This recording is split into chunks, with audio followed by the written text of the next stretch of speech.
Hello friends, this is Karen from Blue Rooster Farm, and today you are in for a treat. Today I am going to show you how to make New York cheesecake. Now, before we get started, I just need to show you these beautiful flowers. The flowers in the garden and in the yard are just beautiful. There's peonies, there are wisteria, irises. It smells so good in the house right now, but just wanted to share those with you.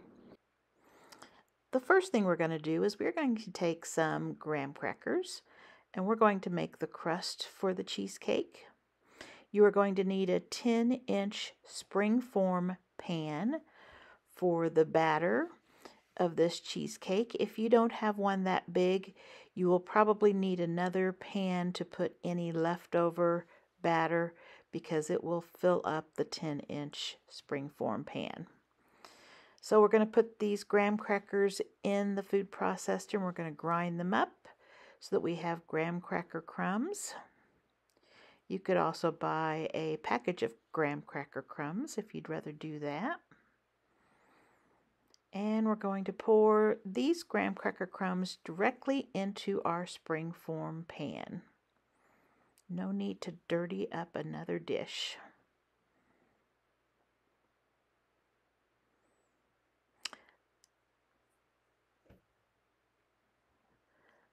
Then we are going to take some melted butter, a 1/4 cup or a 1/2 stick of melted butter, and I use the real thing, so I suggest that, but on this you could use either, but the real butter is better than margarine for this. And here we've sped up the camera motion and we will get this all mixed up really quickly and patted down into the pan nice and firmly. Okay, we set our crust aside and now we're ready to make the batter.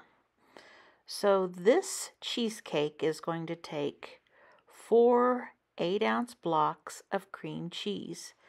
And this cream cheese needs to be at room temperature. Make sure you set it out a couple of hours before you make the batter so that you won't have big lumps of cream cheese in your cheesecake. So today I'm making this cake as a birthday cake for my son and husband. They both request cheesecakes for their birthday every year. And since their birthdays are just 2 days apart, we celebrate them together. And my son likes fruit toppings on his, and my husband prefers chocolate or a caramel and nuts and that kind of thing on the top of his. So what I do is I just make a plain cheesecake and then we have toppings for it. So we'll have a fruit topping that is a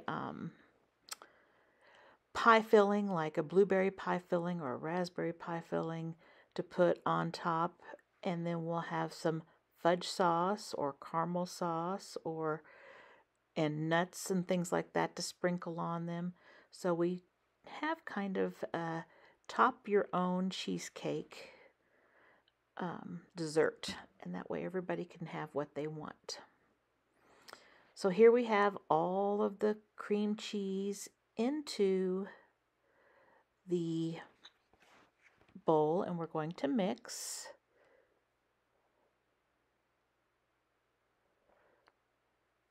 And I have the speed sped up here, or I guess the film sped up.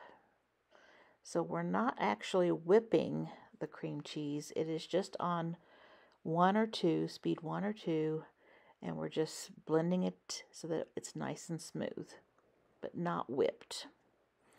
Be sure you scrape your bowl well because those little lumps of cream cheese can be underneath the beater or against the side of the bowl, and we don't want that in our batter.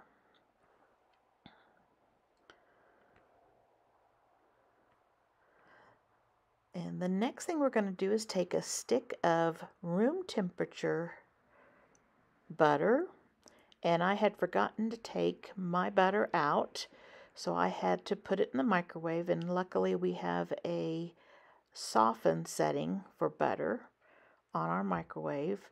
We don't want to melt it, we just want it softened. That way it's about the same consistency as that cream cheese mixture.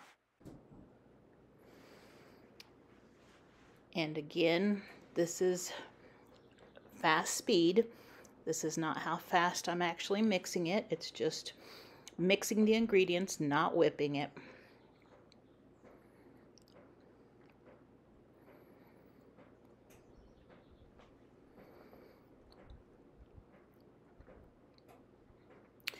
Now I have a pint of sour cream. This is the same as 2 cups. And we're going to add that, and it's room temperature as well. Now I have not tried this recipe with low-fat sour cream and low-fat cream cheese. So if you want to try that, you can let us know how it turns out in the comments. I have also not tried it without the regular sugar with sweetener.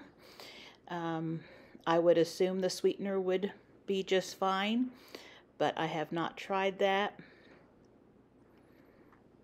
So if you try it and it works out, just let us know in the comments.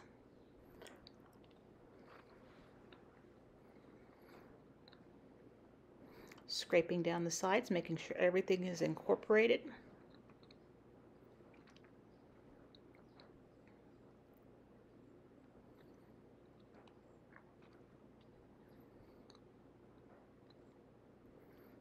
It's a really pretty batter.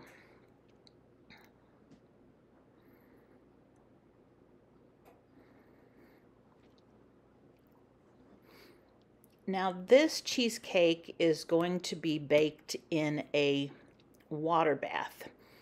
And that means you're going to put your springform pan into a roaster filled with water, and you're going to bake it with water around the edges of your pan. And that will help to make it bake evenly and not overly dry out the outside edge, and it'll have a really nice consistency. Here I have our sugar and our cornstarch. You're going to need 1.5 cups of sugar and 2 tablespoons of cornstarch. And here I'm just mixing that cornstarch with the sugar because when you do that, you're not going to have any cornstarch lumps in your batter. It will keep it all separated out and make it nice and smooth.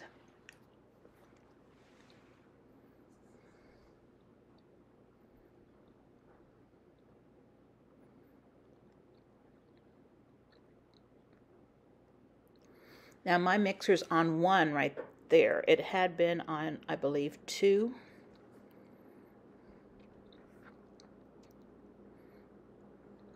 So all of that's been added and it's been incorporated. Now we're going to take 5 room temperature eggs, and I just like to break them into a bowl, and we're going to add them one at a time and just make sure they get mixed in somewhat. That way they can get mixed evenly into the batter.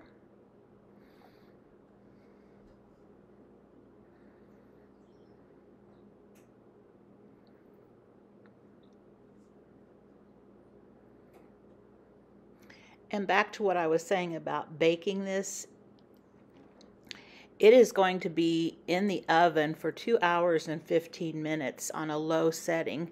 It's going to be at 200 and let's see, I've got the temperature here. It's going to be at 300 degrees. So it's not going to be at a very high temperature, but it's going to be in there for a long 2 hours, 15 minutes. And it will bake just super smooth, and you're going to love the texture of this cheesecake. I have made lots of different cheesecakes, and this is by far my favorite one. In fact, I often take this same cheesecake recipe and change it up a bit. So like you can take Oreo cookie crumbs for the crust and then break up Oreo cookies in and drop them into the batter for the batter and make it a cookies and cream cheesecake. And then of course decorate the top with Oreos. You can make a chocolate chip cheesecake by taking mini chocolate chips, and usually I coat them in a little bit of flour and then put those in the batter, and you can either use an Oreo crust or a graham cracker crust, or you could even break up chocolate chip cookies and grind them down, or get them down and make a crust with crushed up chocolate chip cookies. That would be really good. You can make cookie dough cheesecakes. You can make peanut butter cheesecakes. One that we really liked was a 3-layer cheesecake. It had a chocolate cheesecake layer, and then it had a, I believe it was walnuts and brown sugar layer, and then it was a amaretto, which is an almond flavored layer, and then after that we just put caramel, chocolate, and nuts on top to make it look really pretty, and that was a really good one. And I just used the one batter and just added stuff to the batter. So right now I am adding flavorings. I have added 1 teaspoon of lemon juice, 1.5 teaspoons of vanilla extract, and I'm going to also add a teaspoon of almond extract.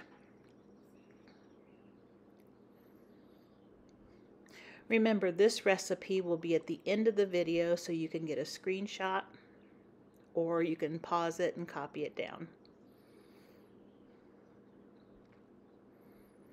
And just finish mixing all of that up. Now we are ready to put this in a pan.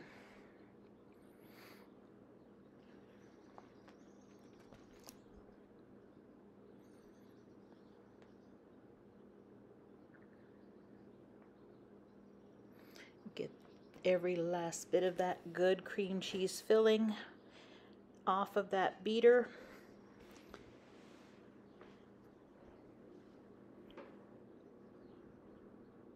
Scrape the sides, make sure everything's smooth. Then we're going to clear this spot off so we can set up our pan.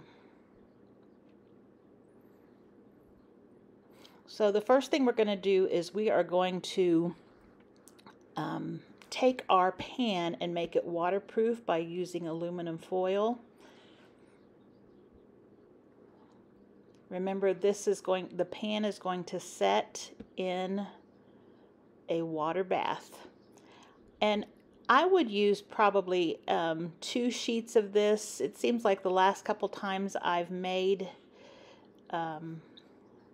this cheesecake, there gets to be a little leak. It doesn't affect the cheesecake at all, but there does get water in between the aluminum foil and the pan, and I think 2 layers would probably be better.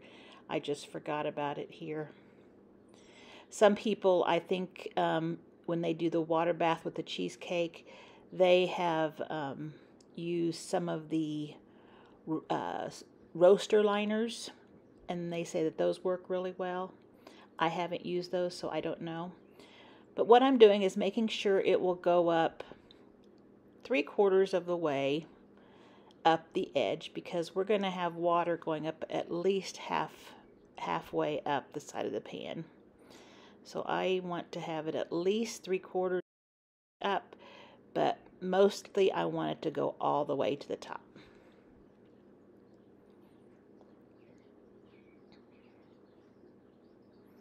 So I'm just putting that around there to keep that waterproof as best we can.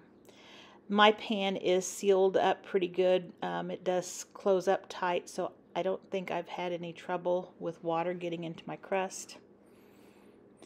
This is a 10-inch spring form pan. I checked on that, and that is a 10-inch. It will need every bit of that 10-inch. If you have only smaller pans, you can go ahead and fill what you need, or fill the batter up, or fill your pan up with the batter, and then take leftovers and put it in another small pan and bake that.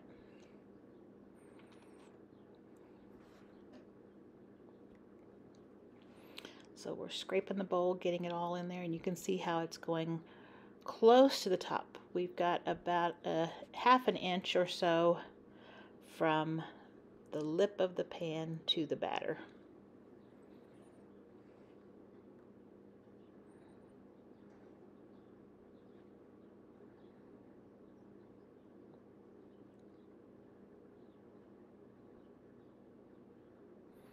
Getting all that out of there.